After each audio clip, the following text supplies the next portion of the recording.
So it's Sunday, and I have decided to talk about slash ramble slash rant about my team, the Golden State Warriors.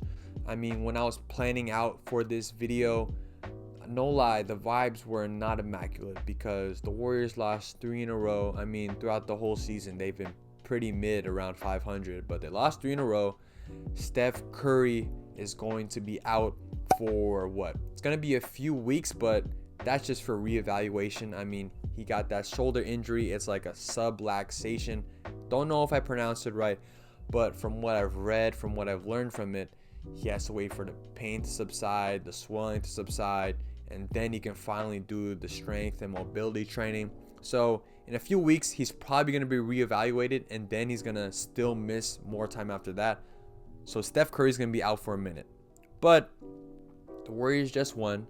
So the vibes are kind of better because they beat a tough Raptor team. And I know the Raptors have been struggling this year. They're like 10th in the East. You know, they've been underwhelming. But no, I'll say it. I think it's a big win, to be honest. I mean, it's without Steph. It's the first win without Steph. Before that, they were 0-4. And Jordan Poole had his career high with 43 points. They beat the Raptors by almost 20. I think it was by 16. It was a pretty good team effort. I'm pretty sure everyone was a plus when it comes to plus minus. So good news, you know, I'm kind of happy. I'm kind of happy. So shout out to Jordan Poole, had his career high. But for the most part, overall, this season has been kind of sad, especially coming off that championship year. You know, I thought that going into this year, since the Warriors won the year before, I would not be stressed because they won at the highest level. Nothing has changed. I'm still stressed. You know, every game has been stressful. I mean, it's been frustrating to watch the Warriors. You know, you think they're going to be back. You think they're, building momentum. And then, boom, a loss happens, a bad loss, or Steph Curry gets injured, like right now. A good way to summarize the pain of that was when they were playing Indiana. And Steph started the game off with started the half with 27 points in the first half. When he had 27 points in the first half, they were down by 20 points to the Indiana Pacers. Indiana Pacers, I've talked about them many times. They're a very solid team, can make the playoffs, but they're not no elite top of the Eastern Conference team by all means. It's been sad. I mean, when we look ahead without Steph Curry, it's going to be a tough stretch. They're going to play against the Knicks. They're going to play against the Nets back to back, and those two teams are two of the hottest teams in the league right now. Then they're going to play Memphis on Christmas Day, and Memphis wins, then John Morant is going to start dancing and all that blah blah. So it's going to be an interesting time. It's already been interesting because Steph Curry has been playing like a unanimous MVP, basically replicating that MVP year. But the Warriors have been hovering around 500, been mid, have not been consistent. That's with Steph Curry. Now without Steph Curry, I can only imagine. But when we talk about the numbers, with Steph Curry, the Warriors' offensive rating is 111.8. And they're a +7 net rating. Without Steph Curry, they have a 99.9 offensive rating, which would be considered last compared to other teams by a considerable margin. I'm pretty sure last is like the Charlotte Hornets with a 107 offensive rating. So compare that to 99 offensive rating. I mean, this Warriors team, they rely on Steph Curry for mostly everything for him to create everything on offense. And now that they don't have him, where's the offense going to come from? Very sad, very depressing looking at those numbers. So how will the Warriors be? Because with Steph Curry, they're mid. Without him, I don't know. But like I said, they won their first game without him. So it's trending in the right direction. Now that I've talked about the bad, let me be that delusional fan, I guess. Delusional's right. To be optimistic. Let's try to be optimistic, right?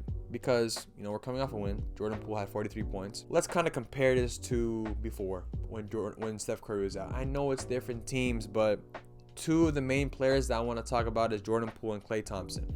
When we talk about when Steph Curry was injured last year against Boston, when Marcus Smart kind of rolled on Steph Curry's leg and he was out with that foot injury from March and into the playoffs. In that time span, Jordan Poole and Klay Thompson went off.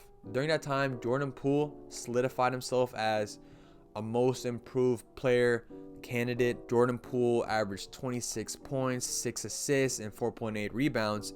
Klay Thompson averaged 28 points, 3.8 rebounds, and 2.6 assists.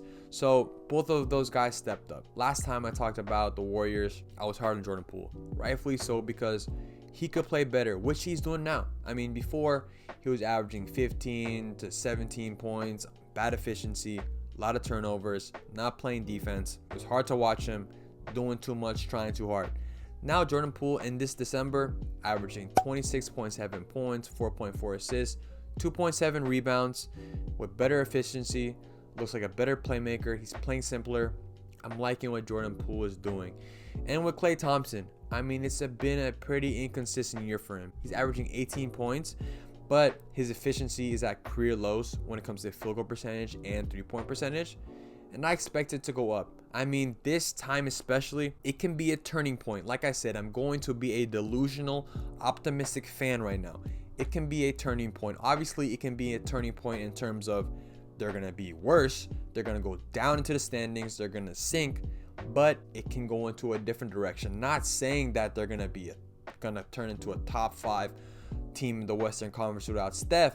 But it can be a turning point in terms of the Warriors can find their identity without Steph. Players will build confidence. They're going to get more reps because players are going to have more playing time. They're going to try different things. They're going to be more creative without Steph. They're going to be in a situation where they can't rely on Steph Curry to give them offense. They're going to have to find other ways to be efficient on offense. So we'll see what happens. Like I said, Jordan Poole, Klay Thompson. Jordan Poole is already playing well. He's playing well in this December. Klay Thompson, I expect him to get better. I mean, it's frustrating to watch him at sometimes, but that comes with the territory. He's going to miss tough shots. He's going to make tough shots for you. When we talk about Draymond Green, I have no complaints. I mean, Draymond Green, I know when it came to him, that incident with Jordan Poole, people were talking about trade him. The Warriors don't need him. But honestly, Draymond Green, Steph Curry is the best player. Andrew Wiggins, he's the second best player in this team, right? He's performing the second best this season. But Draymond Green's right there. I mean, I have no complaints about him. Defensively, still playing like he's supposed to, playing like the Hall of Fame defensive player he is. Playmaking wise, he's doing what he's doing. He's that vocal leader. And then offensively, just in terms of scoring, he's been giving more than I expected him to do. I mean, last year, especially him being that playmaker, the facilitator, he will be passive a lot and still will be there, but he's looking for his shot more. I mean, in this Raptor game, he started off with 3 straight threes. I was jumping out my seat. I was excited to see that. He's being aggressive, and I like to see that. Make or miss, as long as I see you're confident out there, being aggressive, looking for your shot, I have no complaints, and I'm happy seeing what Draymond's been doing this year. And when it comes to the bench, I think this is going to be a really good opportunity for Jonathan Kuminga. He started off the season slow. He was out of the rotation for a little bit, but he's starting to build momentum, starting to get more minutes.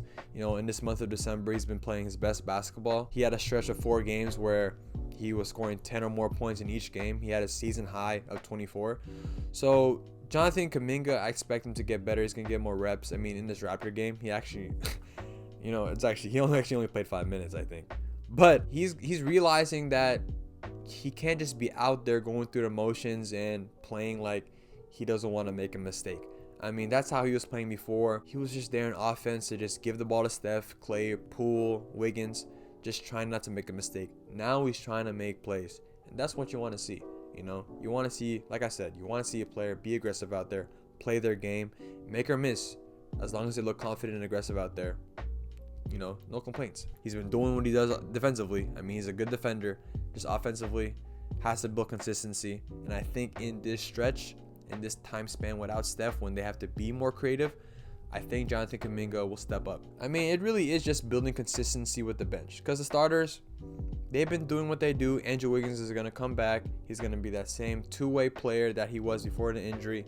He's going to be consistent. But when it comes to the bench, I mean, Dante DiVincenzo, honestly, I've been liking how he's been playing. He started off that game against the Sixers with 15 points, but he ended up only scoring 2 points after that. So that was kind of sad, but I mean, still had 17 points, I guess. Also, I forgot to mention, what we're really doing with James Wiseman. I mean, I feel like they should trade him. He clearly doesn't fit what the Warriors are trying to do. I mean, I feel bad for the kid, just moving him up and down from the G League. I think the Warriors could probably find a good suitor, get a good veteran For James Wiseman, that's just me. Jamal Green has to be better. I mean, he shows flashes, but gotta be consistent. Ty Jerome is, yeah, he's here and there. So that was the optimism in me. How optimistic did it look?